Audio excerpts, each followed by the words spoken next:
it does put a little strain on your family because, you know, it's like being a volunteer firefighter.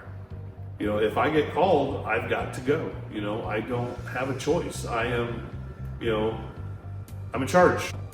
Jamie Works, Town Marshal, Killen, Indiana. I've been asked to speak about House Bill 1186 and my thoughts and opinions on it. I think overall it's a good bill. However, it seems there's been a little bit of an attack on law enforcement in this bill, especially to the reserve officers and off-duty employment. I see where Representative Bartles is going with this bill. However, I think he's trying to kill flies with a bat. My reserve officers will be traveling into the county to assist the county officers and handle calls because there's just not enough of us to take care of business. So, you know, in this county, we all rely on each other. Reserves, full-time, part-time. So, take some time. I encourage you. Pull this section out of the bill. You've already amended it a couple times. Pull it out. Give it a year. Launch a committee. Do some research. Find out where the real problem's at. Because we all are still questioning why this got stuck in the middle of this bill. Because there's a lot of departments out there that they're doing things right.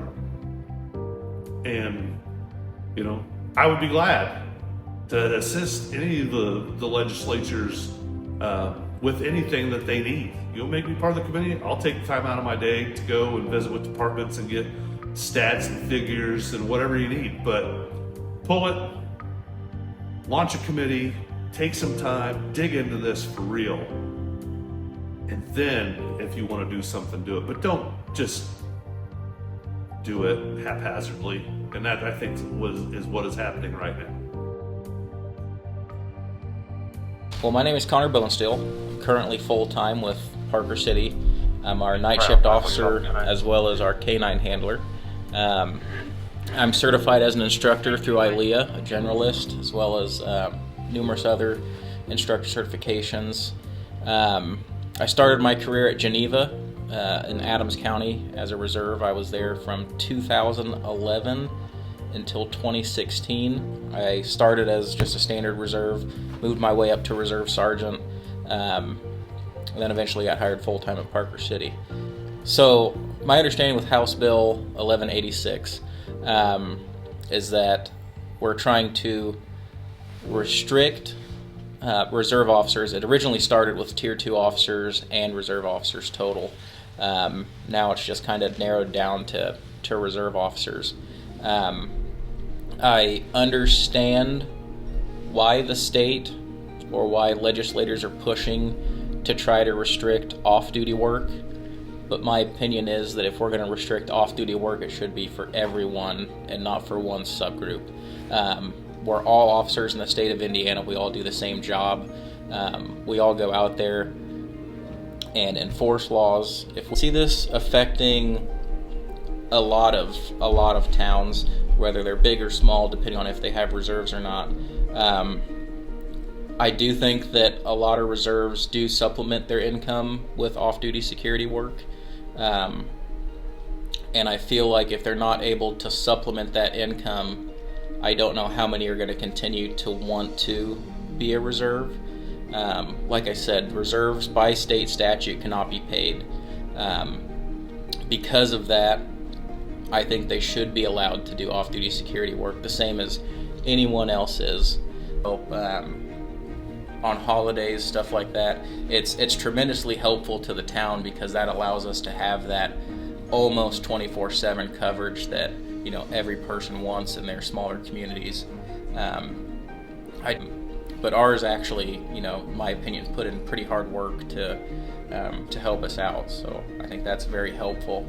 When we're talking about events and stuff like down at Lucas Oil and stuff like that, I could see this being a detriment to those event centers, because I don't know if this bill comes into place if they will have enough officers that are Tier 1 or Tier 2 or local to that area to actually have the same number of officers at those events as they did prior, which could, in my opinion, cause safety concerns. We can't protect our community without the reserve. So it says if they've completed the pre-basic, the 40-hour pre-basic, but they have not completed tier 1 or tier 2, they won't have any authority outside their jurisdiction. That's the part of this bill that's... The other thing about reserve officers, guys, is a majority of them buy their own gear. They pay for a lot of their own training. They buy their own guns, ammo. They volunteer. So the work they do for their town, they don't get paid for.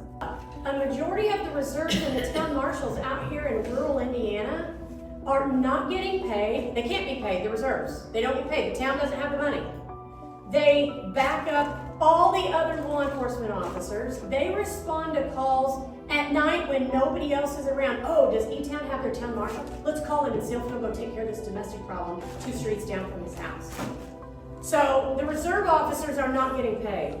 They cannot. When it says in the bill, they have to either go to tier 1 or tier 2, they can't, because they have to be paid and they're not paid. So part of the problem with this bill is that it's requiring things that at this point, there's no pathway to do. They don't have the reinforcement of officers, so we have to get them to come in to keep an active shooter from coming in. How many active shooters or how many crimes could have been committed, but we had to deter it? No different from a take-home car. If a take-home car sitting in your driveway is a deterrent, then an officer sitting in Kroger or Walmart is also a deterrent. So we got to think on those lines of this too.